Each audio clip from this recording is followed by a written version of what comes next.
समुद्र किनारे बसा एक छोटा सा तटीय गांव था जहां लोगों की रोजी रोटी समुद्र की लहरों पर टिकी थी। उसी गांव में अर्जुन नाम का एक लड़का रहता था। अर्जुन गरीब था, लेकिन उसके सपने समुद्र की ऊंचाई से भी बड़े और लहरों से भी गहरे थे। उसका सपना था सबसे बड़ा मछुआरा बनने का, लेकिन हकीकत यह थी कि उसके पास कोई मजबूत नाव नहीं थी, न जाल नए थे न साधन। उसके पास सिर्फ एक पुरानी आधी टूटी फूटी नाव थी जिसे वह प्यार से आशा कहता था। गांव के बाकी मछुआरों के पास बड़ी और मजबूत नावें थीं, मोटर लगी हुई थीं और वे अर्जुन को अक्सर ताने मारते, अरे अर्जुन, इस नाव से तू क्या करेगा? इसमें तो लहर भी घुस आए तो डूब जाएगी। सपने देखने से कुछ नहीं होता बेटा, तेरे पास साधन नहीं है। लेकिन अर्जुन चुपचाप मुस्कुराता, उसके चेहरे पर आत्मविश्वास झलकता। वह जानता था कि नाव कमज़ोर है, मगर उसका हौसला और मेहनत किसी भी तख्ते से ज़्यादा मजबूत हैं। बाकी मछुआरे हर दिन सुबह नाव लेकर मछलियां पकड़ने निकल जाते और शाम को लौटकर बस आराम करते। अर्जुन भी कभी कभी जाता, मगर वह ज़्यादातर समय अपनी टूटी नाव को ठीक करने और नए नए तरीके सीखने में लगाता। रात को जब पूरा गांव सो जाता तो अर्जुन लालटेन की रोशनी में किताबें पढ़ता।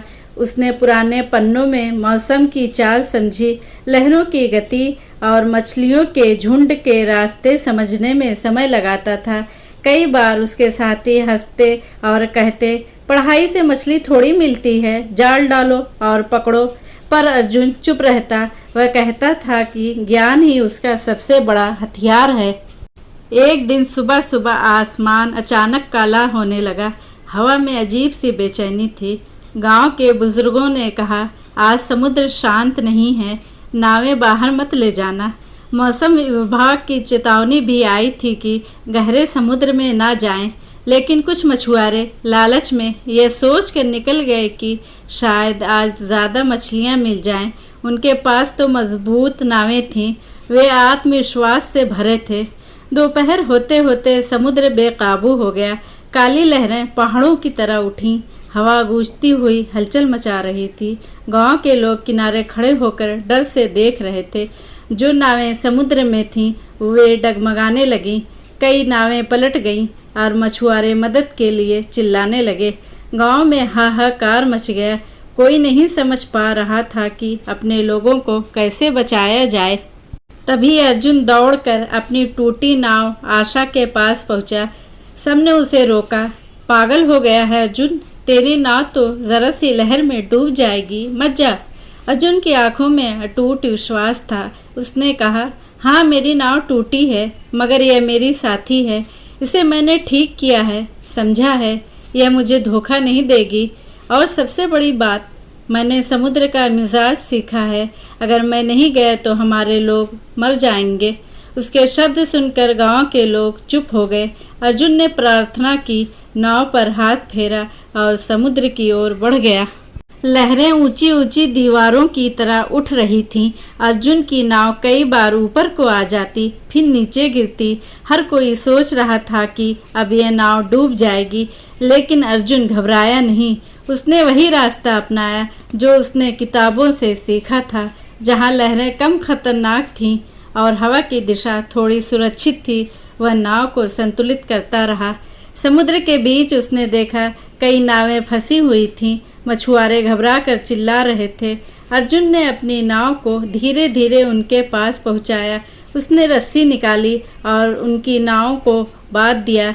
नाव छोटी थी, कमज़ोर थी, मगर अर्जुन का मनोबल और दिशा का ज्ञान बड़ा था। धीरे धीरे उसने सबको किनारे की ओर खींचना शुरू किया। हर लहर जैसे उसे डुबो देना चाहती थी, मगर अर्जुन अडिग रहा। काफ़ी संघर्ष के बाद अर्जुन ने अपनी नाव और 6 दूसरी नावों और मछुआरों को किनारे तक पहुंचा दिया। सबकी नज़र अर्जुन पर थी। वह अर्जुन जिसे कल तक लोग मूर्ख कहते थे, आज सबकी जान बचाने वाला हीरो बन चुका था। जब वह किनारे पहुंचा तो पूरे गांव ने झुककर उसका अभिवादन किया। उस दिन उन्हें समझ आया कि असली मजबूती नाव के तख्तों में नहीं बल्कि इंसान के अंदर और उसके हौसले में होती है। इस कहानी से हमने सीखा कि सफलता के लिए महंगे साधनों की ज़रूरत नहीं होती। अगर आपके पास टूटी हुई नाव, पुराने साधन या सीमित अवसर भी हैं, तो भी ज्ञान, मेहनत और अटूट आत्मविश्वास से आप सबसे बड़े तूफान का सामना कर सकते हैं। अपनी कमियों पर रोने के बजाय अपने ज्ञान और हुनर को अपनी ताकत बनाओ। असली ताकत साधनों में नहीं, इंसान की सोच और जज्बे में होती है। अगर अर्जुन की यह कहानी आपको पसंद आई है तो वीडियो को लाइक करें, शेयर करें और चैनल को सब्सक्राइब करें।